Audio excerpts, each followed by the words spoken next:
guys! Happy Friday ulit! Time check, it is 1:15 ng tanghali.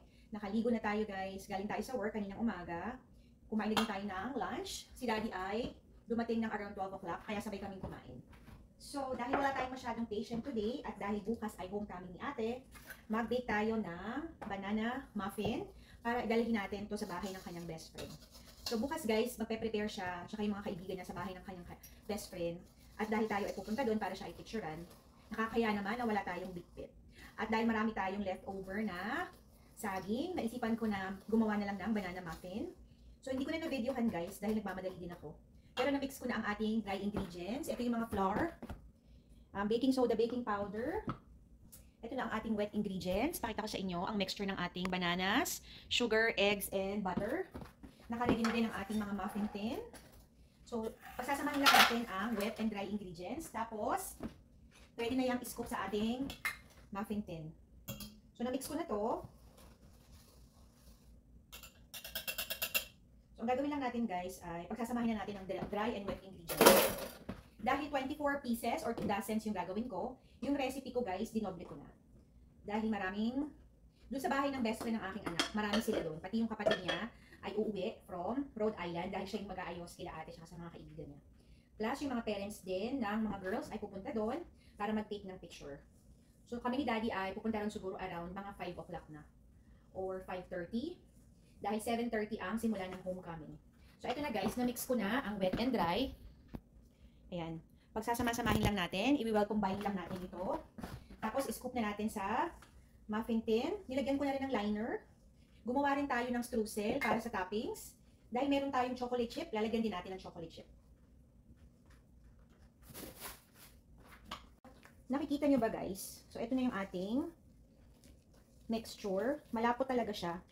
So, this is my own recipe. Dinoble ko nga lang. And then, nag-preheat na tayo ng oven for 425 degrees Fahrenheit.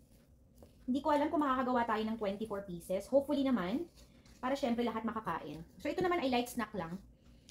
Para lang hindi nakakahiyang pumunta doon ng walang bitbit. Hindi naman sila nag-e-expect guys na magdala tayo. But, alam niyo naman sa ating mga Pilipino, nakagawian na natin na pagpupunta tayo sa isang event or gathering, nagdadala talaga tayo ng pagkain.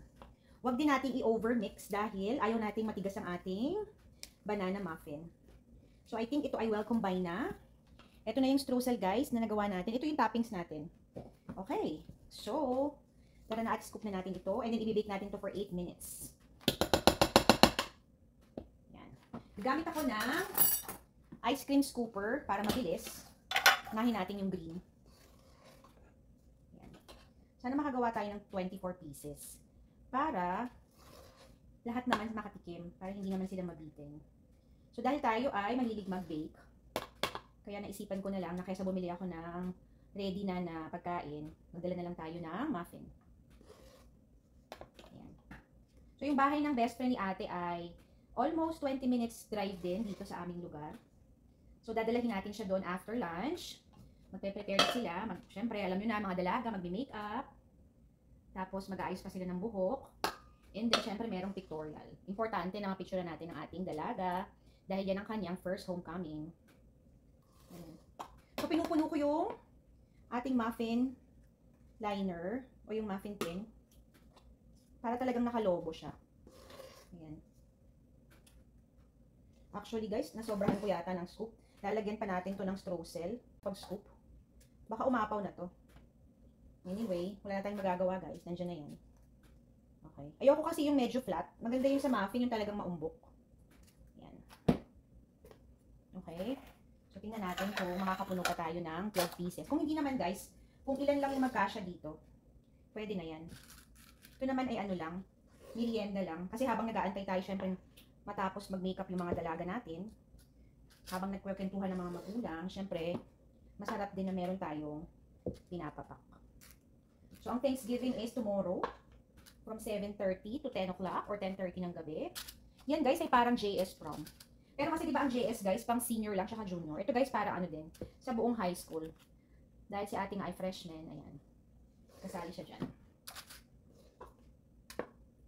So, yung isang tray, merong 12. So, meron pa tayo dito, isa pang tray. I don't think makaka 24 pieces tayo guys. But whatever. Importante ay meron tayong dalang pagkain. So yung mga muffin liner din yan guys, matagal ko nang stock yan. Kasi nga before, nagbibenta tayo ng cupcakes din sa ating Pamilya Store. Ayan. So kinapos tayo. Hindi na to aabot. Yung kitchen natin madumi na naman. Ganito talaga tayo guys kapag ka nag-bake. Yung ating kusina ay disaster. So okay, ayan na. Tapos na natin na scoop, no? Lalagyan na natin ng compote. Ay, sorry, ng streusel. Yung streusel guys is ano, para pag kinagat, medyo crunchy yung ibabaw. Ayan, lagyan natin ng streusel. Damihan natin. Para masarap. Ayan. So, nung nakaraan gumawa kami ng blueberry tsaka banana, naubos kagad yun guys. Naubos kagad ni ate. Binitbit niya yun sa school pang baon. So, dahil meron tayong mga saging guys, yung mga bananas namin na hindi na natin nakakain, lalo na kapag nag-overripe na, yung mga bata kasi minsan pagka nag-iitim na yung saging, kala nila bulok na. Eh, overripe lang naman yun. So, hindi ko yun tinatapon guys, nilalagay natin yan sa freezer. Tapos, kapag gusto nga natin kumain ng dessert, yan, ginagawa natin siyang banana bread or banana muffin. Ito. Damihan natin yung streusel kasi masarap yan guys. Yung pag na-bake, medyo crunchy yung itaas. So, pag naluto ito, kung interested kayo sa recipe, comment down below kayo. Pag na-upload ko na ang ating video. Ayan. Nag-uumapaw ang ating streusel. Kasi madami to guys. Ayoko nang i-ano. Ay, sayang naman to kung itatapon. So, lalagay natin lahat yan dito. So, mamaya si ate pagkagaling sa school. Actually, ngayon meron silang homecoming pep rally sa high school. Baka pag naamoy na naman to ni ate, kamain na naman siya ng bonggang-bongga. Alam nyo ba guys, dito sa bahay namin, si ate talaga yung mahilig sa mga baked goods. So, yung ginawa kong cookies nung isang araw, or kahapon ba? Nung isang araw nga, 2 piraso na lang yung natira. So, ayan. Meron tayong streusel. And meron din ako kasi, guys, meron din ako ditong chocolate chip. Parang gusto ko rin lagyan ng chocolate chip yung ating banana muffin. Para overloaded. Okay ba kaya yun? O, wag na. I don't know. Masarap maraming streusel eh. Ayan. So, hindi pa naman ready yung oven natin. Parang baka over naman kapag nilagyan pa natin ng chocolate chip. Ayan guys, tingnan nyo ba yan ang ating... Ayan, tumunog na yung ating oven. Okay, lagyan din natin na lang cinnamon sugar na lang. Para baka sobra naman pag may chocolate chip pa. Cinnamon sugar na lang sa ibabaw. Para manamis-namis. Konti lang. Ayan.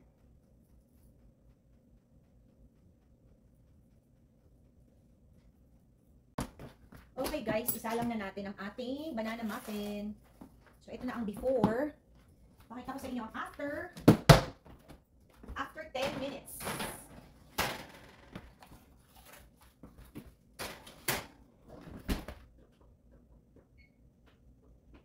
Minutes lang guys, kasi maliit lang yung muffin. Hindi siya yung katulad ng malalaking muffin na nabibili sa Starbucks. Ito guys, yung lang, parang cupcake lang na cupcake liner lang yung ginamit natin. Gumamit pala ako ng purple at saka ng green kasi yan ang meron tayo dito.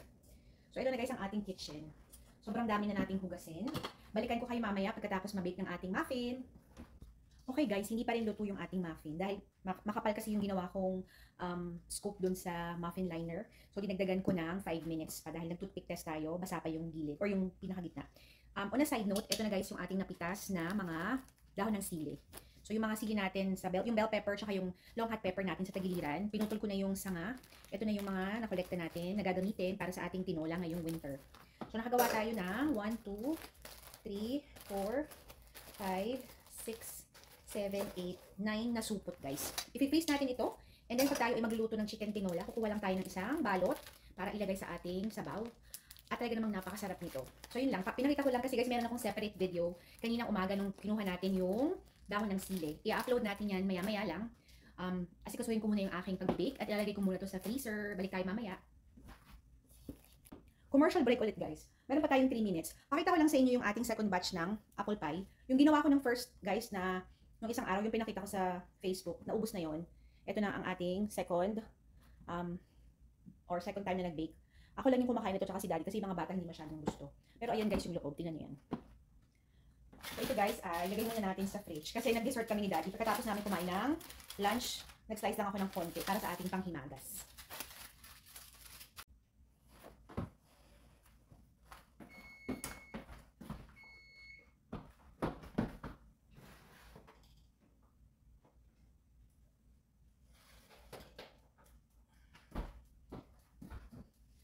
sobrang lumobo na guys.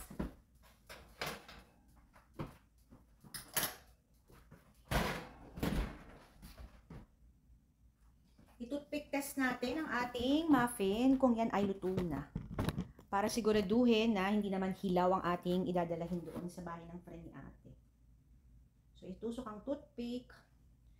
Wala nang sumasamang liquid, guys. Ibig sabihin yan ay luto na. Ayan, guys. Napakasarap at napakabango.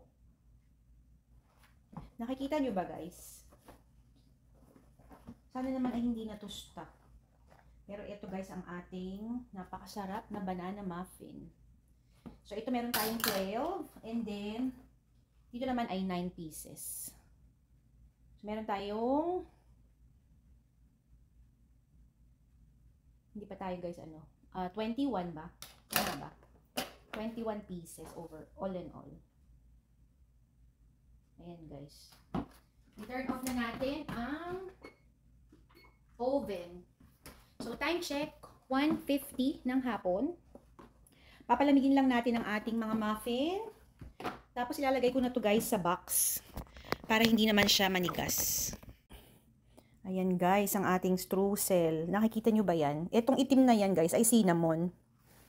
Ayan. So nagdikit-dikit na hala. Paano na yan? Ayan guys oh. Alam nyo ba dito napakabango sa kitchen natin guys. Talaga namang nakakatakam. Parang gusto kong kumain. Pero dahil tayo ay nag-lunch na, tayo ay titingin na lang. Sana pag kinuha natin yan mamaya ay hindi naman yan masira. Meron tayong box guys. Lagyan natin to sa box para presentable namang dalahin sa bahay ng kanyang best friend. Okay guys, yan lang muna for today's video and baking serye. I think pangatlong video ko na to for today. Yung una ko guys ay yung pang-harvest natin ng dahon ng sili.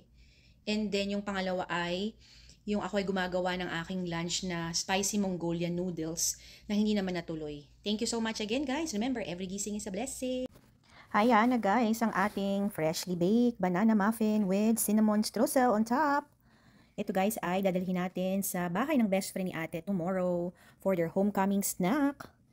So yummy! Thank you for watching. Bye!